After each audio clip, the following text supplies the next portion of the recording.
nila'y ubusin ang kaban ng bayan. Kaya hanggat hindi nababago ang sistema, hindi tayo titigil kahit magpasko. Walang papaskong masaya kung ang presidente mo ay bangag at inutil. Isama mo na ang mga walang yang kongresista na nandyan sa loob ng House of Representatives. Kaya ngayon,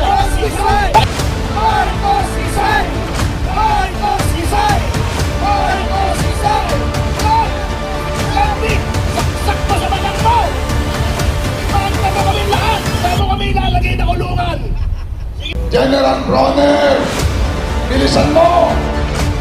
Marami ang mga field commanders mo! Baka maunahan ka nila na mag-withdraw ang support! Marami tumatawag tayo! Marami nagpapahay! Bakit? Gawin mo na! Para hindi magkaroon ng mga forces natin! Mag-withdraw ang support! Tama na! And now, the end is near! Nananawagan tayo ng ating mga kapulisan. Maraming salamat po sa inyong lahat. Dahil alam namin, makikinig kayo sa taong bayan. At alam namin na hindi kayo magsisilbi sa isang bangag na presidente. Kahit anong paliwanag ni Auntie Claire, hindi niya na ito mai-deny dahil mismong kapatid niya na ang nagsabi na bangag ang kanyang kapatid, bangag ang ating presidente. Kaya ako'y nananawagan sa mga kapulisan na nakapaligid dito. Alam ko na kayo po ay sumusunod lamang sa utos ng inyong mga nasa taas. Kami po ay ganun din nagpapasalamat sa inyo. Tayo ay kampi-kampi dito.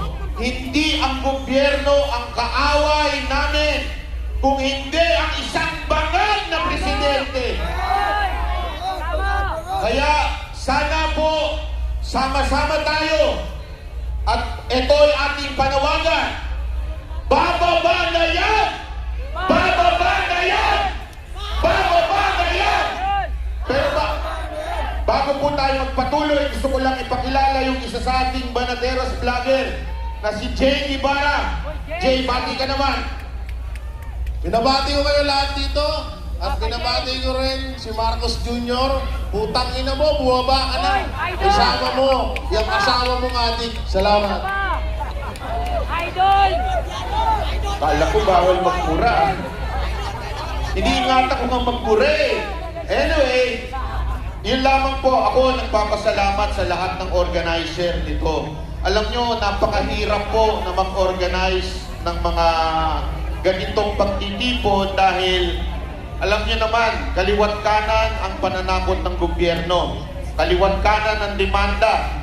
Tulad ko po, kaliwat kanan ang demanda ko po, pero tanda lang natin, kahit ano pa yan, harapin natin yan. Kaya ako'y nagpapasalamat din sa ating mga husgado dahil tinitingnan nila ng tama. Dismiss na po ang kaso ko kay Trillanes. Dismiss na po ang kaso ko kay Torre. Yung 4 na kaso ko kay John Licos. Mukha namang madidismiss na rin dahil ayaw na umuwi. Isa na lang, kay Ontiveros na lang. Pero okay lang yan. Dahil alam naman natin, nasa katotohanan tayo, hindi tayo nagsisinungaling, hindi tayo gumagawa ng kwento, tayo ay para sa bayan lang at alam natin naman na madidismiss yan.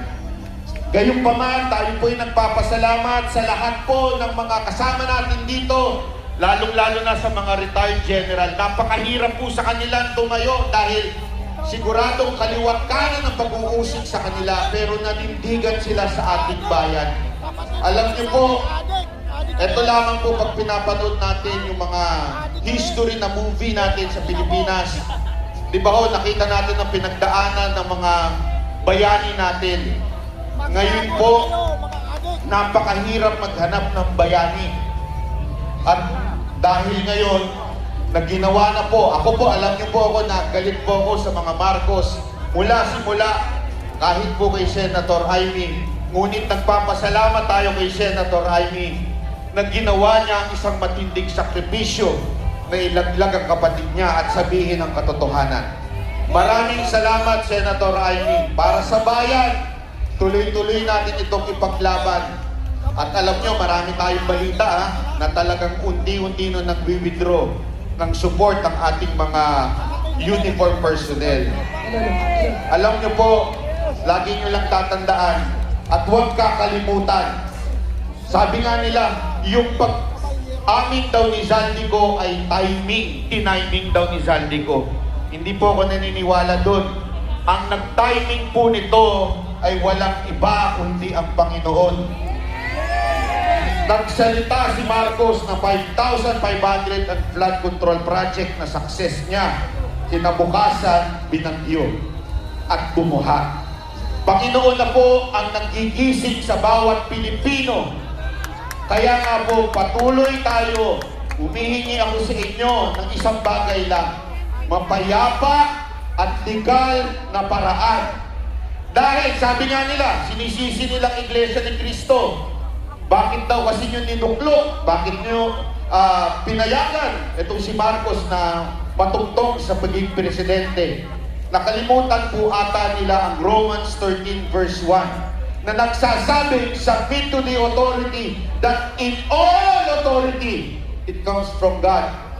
Ang Diyos po ang nagluklok kay Marcos. Ngunit, hindi kasalanan ng INC o tayong mga nabudol o kung sino man at lalong-lalo na ng Panginoon kung ang isang tao ay naging corrupt. Ang tawag doon, free will. Malayang pumili si Marcos na kesa pagsilbihan kayo at tayo, nagnakaw siya sa ating bayan. Kasalanan niya ito, hindi kasalanan ng mga bumoto. Nagtiwala tayo sa kanya, hindi niya tinupad ito. Kaya napapanahon na para bumaba si Marcos. Maraming salamat po sa inyo lahat. Thank you po. Muli, okay. Muli. Pasensya na kayo. Wala ng boses.